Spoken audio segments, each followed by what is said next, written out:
Alrighty.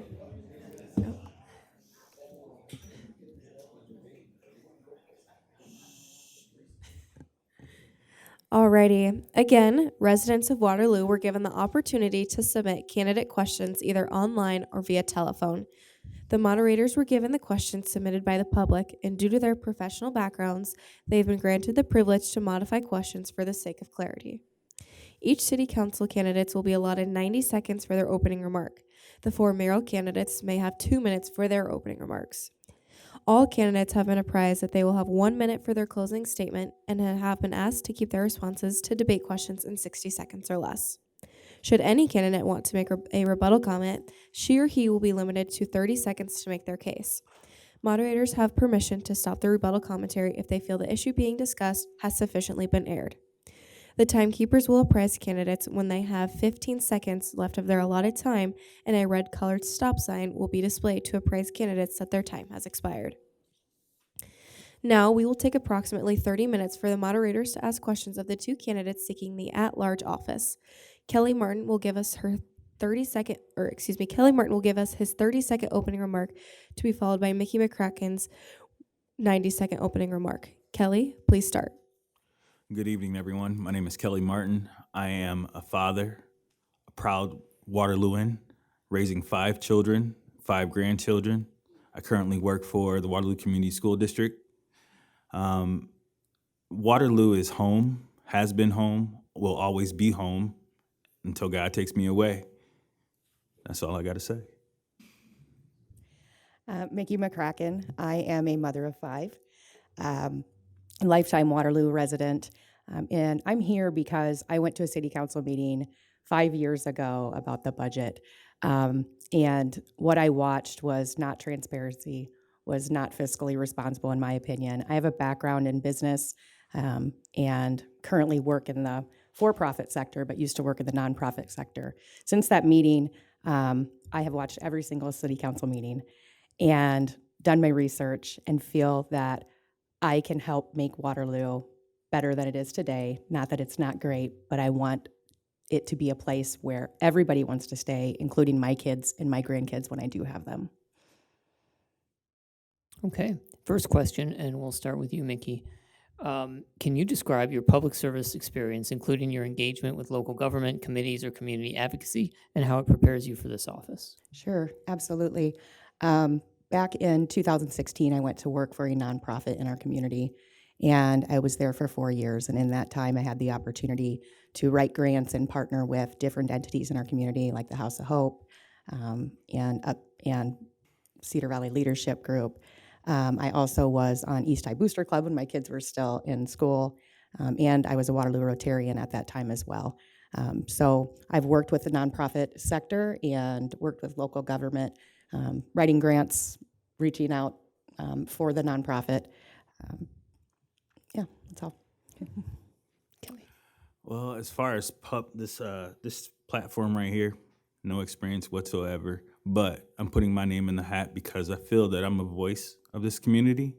I've lived here. I've dealt with all of the things that we've talked about so far tonight, and my voice is the ear to the people. So, with that being said, you have so many things that are going on in this community that we need to look forward towards, because people are always looking at what happened in the past. We need to quit doing that. It's about what's going on in the future. Our kids are our hope. I work with kids every single day in the Waterloo Community School District, and my job is to basically push those students forward to keep our community growing. Okay. This next question will start with Kelly, and then it'll bounce back and forth. With many infrastructure projects ongoing, how will you prioritize which streets, bridges, or utilities to upgrade next? What criteria will you use? Safety, traffic volume, equity of access, et cetera? Safety is a priority of mine anyway. So safety, access to our businesses and infrastructure pieces. We need to look at where, like I said, where we're going.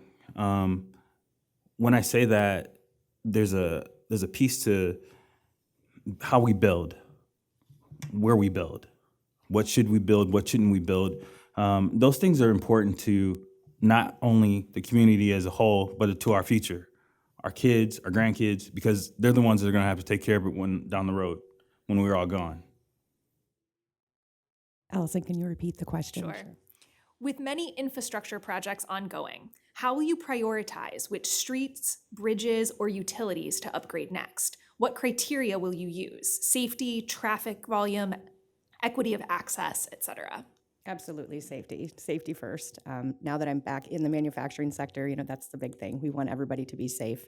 After that, I think equity of access would be very important. But starting up, I wouldn't be doing that on my own, right? That would take collaboration with other council members and with the community. So not one person knows everything. So while prioritizing, it wouldn't be just my opinion, right? I could think safety first, which I would hope everybody would, and Mr. Martin agrees. But we need to be collaborative in our city and be talking to our citizens and be collaborative on a council and be working there foremost. Okay. How should the city address drug addiction and mental health challenges among its residents? That's a big one. So in my church, we serve a lot in the community, and I still work with some nonprofits that deal with mental health and homelessness. We have a large homeless encampment I'm not sure that many people are aware of, right downtown Waterloo, that is hidden. And I think we need to partner more with local nonprofits. I noticed from the council meeting the other night, I made a post, it went online, and there were several nonprofit directors that were, hey, how can we get help from the city? And they're nonprofits that deal with mental health and homelessness. So I think we need to, I know we have a committee right now, but I think we need to change it somehow and be more engaging and more accountable and make it more public to our citizens, to our nonprofits, so it could be more effective. I believe the Waterloo Police Department has collaborated with some individual companies for mental health. I applaud them for that. Mental health is a tough thing that's going on not only in Waterloo, in the United States, period. We have to figure that out as a whole. How do we figure it out? We need to research what's the best option for our people that have mental health issues. We need to look at ideas to give them shelter for the homeless. We have our public health facilities that offer these mental health cases. So it's not only us doing it as the city council doing it, it's the people that are out there with us, asking the questions, giving us suggestions.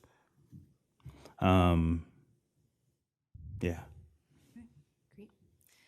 To what extent should infrastructure costs for new development be borne by developers versus existing taxpayers? I'm kind of on the fence with that one because I believe businesses should be on their own, kind of. I mean, taxpayers shouldn't have to burden the proof of when somebody's building something. If you're coming into this community, in my eyes, you got to put a foot forward as well. Not only offering jobs, taking the backseat to everything else that we're trying to offer here. Infrastructure, basically, when businesses come in, they should be able to sustain their business. If you can't sustain your business, then why are you bringing a business to us? But bringing a business to us improves the lifestyle of Waterloo, gives people jobs, gives people hopes, takes away the mental illness, takes away the crime. So. Well, I think that the city should partnership with businesses in some aspects. It should be well-researched, well-vetted, and developers should be committing more money than the city is. When we commit a large amount of money to one business, we're leaving so many other businesses behind. We should not be funding entire projects. We should be helping to fund a portion of a project that has been well-researched and well-vetted, and also collaborative with the community. How would you make sure city residents are aware of and able to participate in budget decisions, major infrastructure projects, rezoning or development proposals, various decisions that the city makes? Absolutely. I think that we need more of city council out in the community in public events, whether it be sitting at tables at Irish Fest or doing being at the Gallagher Blue Dorn events that they had around the community. Those were great this year. You know, being targeted, being intentional, having their own, you know, in the ward at park meetings, in communicating what's going on. I also do believe that we need to have more documentation available online for the citizens when it comes to what's being submitted to city council, and it should be well within the time frame, so people can look at it and come to the council meetings and know what they're talking about.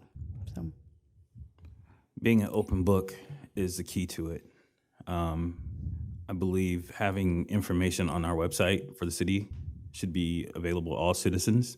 Also, kind of like Mickey said, the council needs to be out in the streets. If you're not seen, you're not heard. So when you're out talking to folks, listening to folks, you can bring that information back to them, give that information that they need. It's an open book, being open to everyone. Okay. What steps will you take to revitalize Waterloo's downtown and neighborhoods? Waterloo's downtown, we have a lot of old buildings down there, but at the same time, we have the old ways that are also downtown. So when I say that, you have to put things in perspective of, let's put some money into it. Now, as a person who's lived in Waterloo for 54 years, I've seen what happens on the north side, and I've seen what happens on the south side. Now, what I'm going to say is, being that I work for Waterloo's Community Schools, I believe in their new motto, United. Waterloo Schools United, Titans. That word brings volume, united. So if we come together as a community, that's how we're going to revitalize downtown. I'd have a few steps to revitalize downtown, not only the businesses, but the neighborhoods. We need better code enforcement. We have a massive problem in this town when you drive through with lots that are overrun with weeds, houses that are dilapidated. So we need assistance with that, and we need plans to build that up. Secondly, we need to attract people to downtown. The parking, I concur with people that have spoke before me. The parking, I was just downtown the other day. I go down there downtown all the time. It is cumbersome in some spots to use that parking system. And for older residents, they're not coming downtown at all anymore because the tech part of those parking spaces. Thirdly, I love Waterloo. Like I said, lived here my whole life. But we have some great amenities downtown, and we have some great amenities in the amusement park and the water park. But if I'm a visitor coming through on 218 through Waterloo, I'm not going downtown. When I drive down 218 past Waterloo, it's not inviting. We need to find a way to clean up along 218 to drive the traffic down there. We need better marketing of our town from a psychological perspective to get people to want to come downtown. Okay. So how do you prioritize investment between new development and improvement of existing areas? That's easy. I would say existing areas come first. I would never, in the plant that I manage, go buy something new while something else was breaking down. It wouldn't make sense unless I didn't need it anymore and I was going to depreciate it and send it away. That's essentially what we're doing by not investing in existing buildings. We are saying we don't need it anymore and we're sending it away, but it's just sitting there. So my priority would be existing development. I hate to be the broken record, but I'm kind of on that same front. Existing buildings would be key priority in my eyes, because when you take a building in a business and say, I'm gonna shut it down because we moved, and we're just sitting there. It's depreciating value. We're losing money on that building. So keeping those buildings beautified is a priority of mine. I want to keep things going in the right way, but at the same time, we have to be able to open the doors for other opportunities as well. How will you improve access to public transit, particularly for those who don't have reliable means of transportation? Like I said, being that I work for Waterloo Schools, I know they've opened up a channel for our students to ride the bus for free. So offering those opportunities to our low-income citizens, building avenues for them to get to those places. I know we have the little smaller Met buses that are for our handicap or disabled persons. Also offering those buses to the citizens. I know my wife and I traveled a lot, and we go to bigger cities, and the opportunity for busing is all night. So you have people who work second and third shift in places that don't have transportation to get to work. So offering that busing system to those folks will be an opportunity to increase Met as well. So first off, I think the city should partner with the bus system more to offer free transportation, but that's not going to matter, so I guess not first off, and unless the bus routes are better. I mean, we think we have 10 bus routes in this town, and they circle around the outside of large areas. We have no bus route out to Tyson, which is a major employer in our community. There's a lot of areas that the bus does not reach, and if somebody needs to ride the bus, they would have to walk, 10, 12 blocks. That's not accessible if you look at the transportation map in the city of Waterloo. So that would need to change. Okay. What steps would you take to ensure transparency and accountability in the decision-making process of the city? Working with the mayor and the rest of the council to hold the directors accountable. There should be no reason that a budget should be, to the council days or even weeks before running a company that's, far smaller than the revenue of the city of Waterloo, but still very large. I have to have my budget submitted 4 months before it's even approved, and it goes through various stages through our corporate process and bounces back and forth. That needs to happen, and at all levels, and working with the directors, and then also making sure that citizens are aware of what's going on when it's going on for those important decisions that the council makes.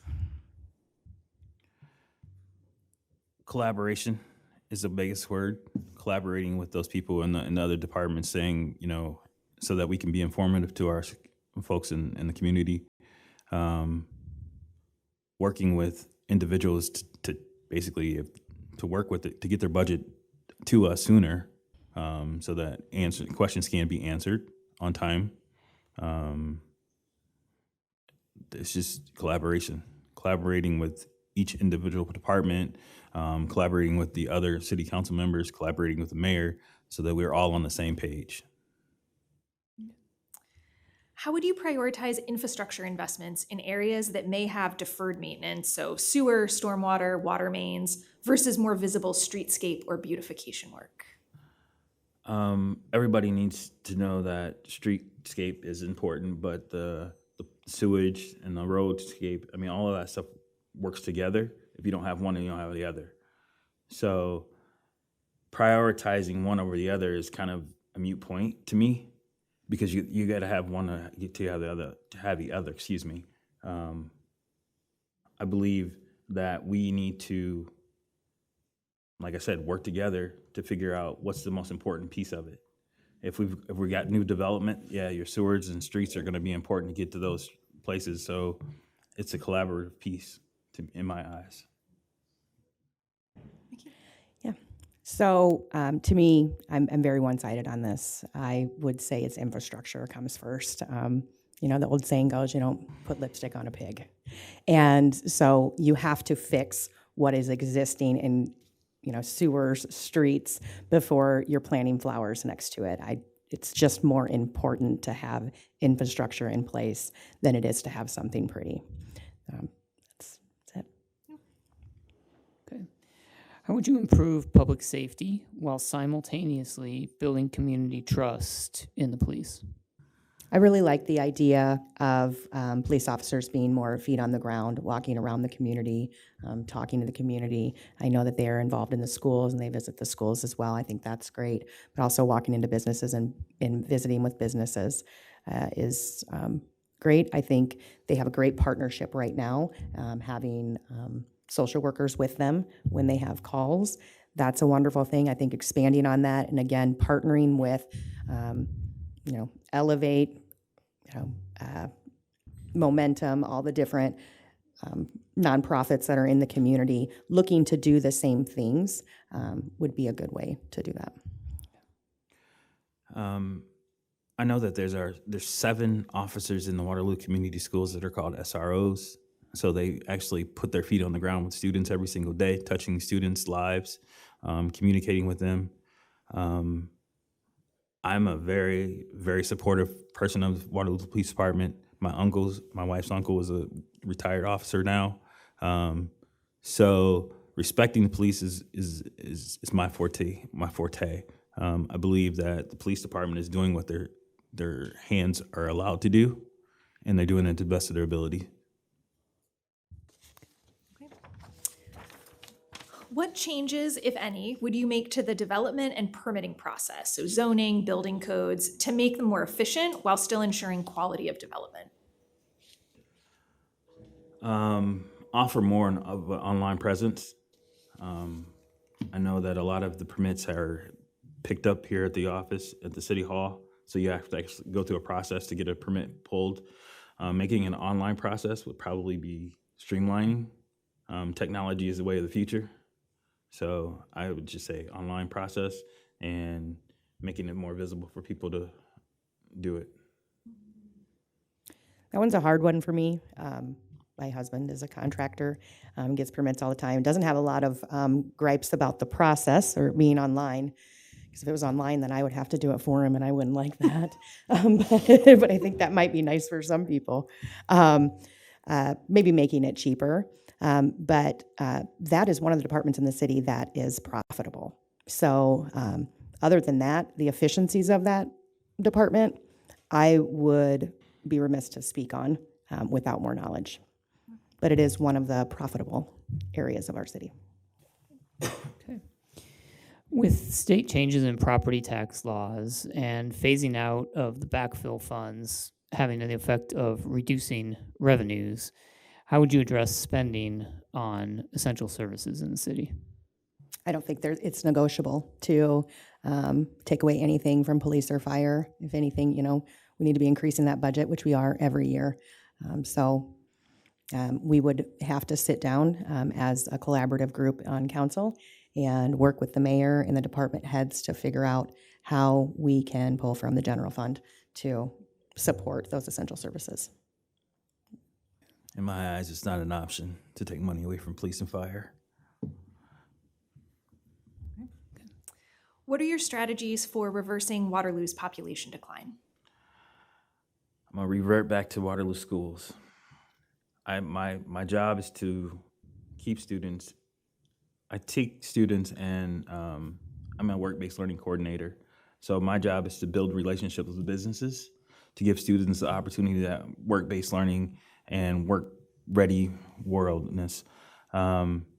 If we teach our kids how to learn and earn at the same time, we'll keep them here so that they can sustain our businesses and build infrastructure, build accountability, and that's the way we're going to keep them here.